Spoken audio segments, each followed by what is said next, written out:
ഭർത്താക്കന്മാര് ശരിക്കും മനസ്സിലാക്കണം, നിങ്ങളുടെ ഭാര്യയെ ചികിത്സിക്കാൻ കൊണ്ടുപോകുമ്പോ, ഒരു ഗൈനക്കോളജിസ്റ്റിനെ കാണിക്കാൻ പോകുമ്പോ ആരെയാ ഡോക്ടർ സ്വീകരിക്കേണ്ടത്? മുസ്ലിമത്തായ ഒരു പെണ്ണല്ലേ നിങ്ങളുടെ ഭാര്യ. നിങ്ങളുടെ ഭാര്യയെ ചികിത്സിക്കേണ്ടത് നിങ്ങൾ ആദ്യം നോക്കേണ്ടത് മുസ്ലിമത്തായ ഒരു ഫീമെയിൽ ഡോക്ടർ ഉണ്ടോ എന്നാണ്. ഒരു പെണ്ണ് ഡോക്ടർ ഉണ്ടോ എന്നാണ് നോക്കേണ്ടത് ചികിത്സിക്കാൻ.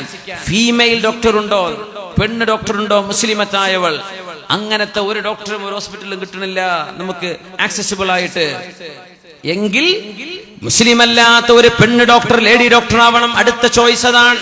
നിങ്ങളുടെ ഭാര്യയ്ക്ക് പ്രസവമായി തുടങ്ങി. ഗൈനക്കോളജിസ്റ്റുകൾ എന്ന് പറഞ്ഞാൽ മനുഷ്യന്റെ ഔറത്ത് കാണുന്നവരാണ്. പുരുഷന്മാരൊക്കെ പെണ്ണുങ്ങളുടെ ഔറത്ത് കണ്ടാൽ എന്താണ് അവസ്ഥ? പുരുഷന്മാർ ഇറങ്ങി നിന്ന് കൊടുക്കാണ് മെയിൽ ഡോക്ടർക്ക്. പുരുഷനായ മുസ്ലിമോ അമുസ്ലിമോ ആയ ഡോക്ടർക്ക് പെണ്ണിന്റെ ഔറത്ത് പരിശോധിക്കാൻ വേണ്ടി നിന്നു കൊടുക്കാണ് പുരുഷനായ ഭർത്താവ്. ഹറാമല്ലേ നമ്മളാ ചെയ്യുന്നത്? അള്ളാഹുവിന്റെ മുമ്പിൽ കുറ്റമുണ്ട്. പെണ്ണുങ്ങളെ മനസ്സിലാക്കിക്കോളൂ, നിങ്ങൾക്ക് പ്രസവ സംബന്ധമായോ അല്ലാതെയോ, പ്രസവത്തിന് പ്രത്യേകിച്ചും ഗൈനക്കോളജിസ്റ്റുകളെ കാണുന്നുണ്ടെങ്കിൽ മുസ്ലിമത്തായ ഗൈനക്കോളജിസ്റ്റ് ഉണ്ടോ എന്ന് നോക്കിക്കോളൂ. ഒരൽപ്പം അങ്ങ് കോട്ടക്കലിലേക്കോ ചെമ്മാട്ടേക്കോ യാത്ര ചെയ്താൽ പോലും നിങ്ങൾക്ക് അതാണ് ഖൈർ. ഒന്ന് ദൂരെ പോയാലും അതാണ് ഖൈർ. അത് കിട്ടാനില്ല എങ്കിൽ നിങ്ങൾ മുസ്ലിമത്തല്ലാത്ത ഒരു പെണ്ണ് ഡോക്ടർ ഉണ്ടോ നോക്കണം. ഭർത്താക്കന്മാരിത് ശ്രദ്ധിക്കണം. പെണ്ണ് ഡോക്ടറെയും കിട്ടുന്നില്ലെങ്കിൽ മൂന്നാമത്തെ ഓപ്ഷനാണ് മുസ്ലിമായ ഒരു പുരുഷൻ, അള്ളാഹുവിനെ ഭയപ്പെടുന്ന ഒരു പുരുഷ ഡോക്ടർ. പെണ്ണുങ്ങൾ കിട്ടാനില്ല, മുസ്ലിമത്തായ പെണ്ണിനെ കിട്ടാനില്ല. പെൺ ഡോക്ടർ, മുസ്ലിമല്ലാത്ത പെൺ ഡോക്ടറെയും കിട്ടുന്നില്ല. പിന്നെയാണ് മുസ്ലിമായ ഒരു ആൺ ഡോക്ടർ. അയാളെയും കിട്ടുന്നില്ലെങ്കിൽ മാത്രമാണ് മുസ്ലിമല്ലാത്ത ഒരു അമുസ്ലിം ഡോക്ടറെ ഈ പെണ്ണിനെ ചികിത്സിക്കാൻ പറ്റൂ. ഇതാണ് ശർഇന്റെ നിയമം. നമ്മൾ മനസ്സിലാക്കാറുണ്ടോ ഇത്? ഡോക്ടർ റൂമിലേക്ക് ആക്കിയിട്ട് ഇവൻ പുറത്ത് വെയിറ്റ് ചെയ്യാൻ. അന്യപുരുഷന്റെ മുമ്പിൽ അന്യപുരുഷനാണ് അയാൾ, അല്ലേ? ഡോക്ടർ അന്യപുരുഷനല്ലേ? മാ ഖലാ റജുലും മിംറഅത്തിൻ ഇല്ലാ കാന സാലിദുഹുമ ശൈത്വാൻ. ഒരു പെണ്ണിന്റെ ദീന് സംരക്ഷിക്കേണ്ടത് ഭർത്താവിന്റെ ബാധ്യതയാണ്.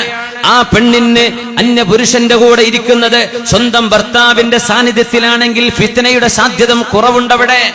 നമ്മൾ ഈ പറഞ്ഞ പരിഗണനകളൊക്കെ നോക്കിയിട്ട് ഫീമെയിൽ മുസ്ലിം ഡോക്ടറെ കിട്ടിയില്ല, ഫീമെയിൽ നോൺ മുസ്ലിം ഡോക്ടറെ കിട്ടിയില്ല, മെയിൽ മുസ്ലിം ഡോക്ടറെ കിട്ടിയില്ല. പിന്നെയാണ് നിങ്ങൾക്കൊരു നോൺ മുസ്ലിം മെയിൽ ഡോക്ടറെ നോക്കേണ്ടത്. അങ്ങനെ നിങ്ങൾ പുരുഷന്മാരായ മുസ്ലിമോ നോൺ മുസ്ലിമോ ആയ ഒരു ഡോക്ടറെ കാണിക്കുമ്പോ നിങ്ങൾ കൂടെ നിന്നു കൊടുക്കണ്ടേ? നിങ്ങൾ അവിടെ ശ്രദ്ധിക്കണ്ടേ? പെണ്ണിനെ അനസ്തേഷ്യ ചെയ്തു കഴിഞ്ഞാൽ, ബോധം കെടുത്തിക്കളഞ്ഞാൽ അവരുടെ ഔറത്ത് വെളിവാകുന്ന അവസ്ഥ വരും. പുരുഷന്മാരായ നഴ്സുമാർ അവിടെ കാണും, പുരുഷന്മാരായ മറ്റു ഡോക്ടർമാർ വന്ന് നോക്കില്ലേ? ഒരു പെണ്ണിന്റെ ഔറത്ത് അന്യ പുരുഷന്മാർ കാണുന്നത് ഒരു കുഴപ്പമില്ല എന്ന് ചിന്തിക്കുന്ന ഭർത്താവ്, ആ ഭർത്താവിന്റെ പേര് ദയ്യൂസ് എന്നാണ്. നാളെ അള്ളാഹു മുഖത്ത് പോലും നോക്കില്ലെന്നാണ്. സ്വന്തം കുടുംബത്തിലെ ഹറാമ് നടക്കുമ്പോ എനിക്കത് പ്രശ്നമല്ല എന്ന് ചിന്തിക്കുന്ന കുടുംബനാഥൻ, അവരെ പേരാണ് നബി തങ്ങൾ പറഞ്ഞ് ദയ്യൂസ്. അവരെ അള്ളാഹു നോക്കുകയില്ല. അള്ളാഹു കാത്തുരക്ഷിക്കുമാറാകട്ടെ. നല്ല കരുതലോടെ നിൽക്കണേ പെണ്ണുങ്ങളെ, അള്ളാഹുവിനെ സൂക്ഷിച്ചോളി. പ്രസവിച്ചു വരാന്ന് വിചാരിച്ചു പോവല്ലേ. നിങ്ങൾക്ക് അനുയോജ്യരായ ഡോക്ടർമാരെ നോക്കിക്കോളി, ആൺ ഡോക്ടർമാരെ നോക്കി ഓടണ്ട. ദയവ് ചെയ്ത് പെണ്ണുങ്ങളൊന്ന് ഗൈനക്കോളജിസ്റ്റുകളായി പഠിച്ചോളൂ. കുറെ നല്ല ഡോക്ടർമാർ, ഫീമെയിൽ മുസ്ലിം ഡോക്ടേഴ്സ് നമുക്ക് ആവശ്യമുണ്ട് നമ്മുടെ ദീൻ സംരക്ഷിക്കാൻ.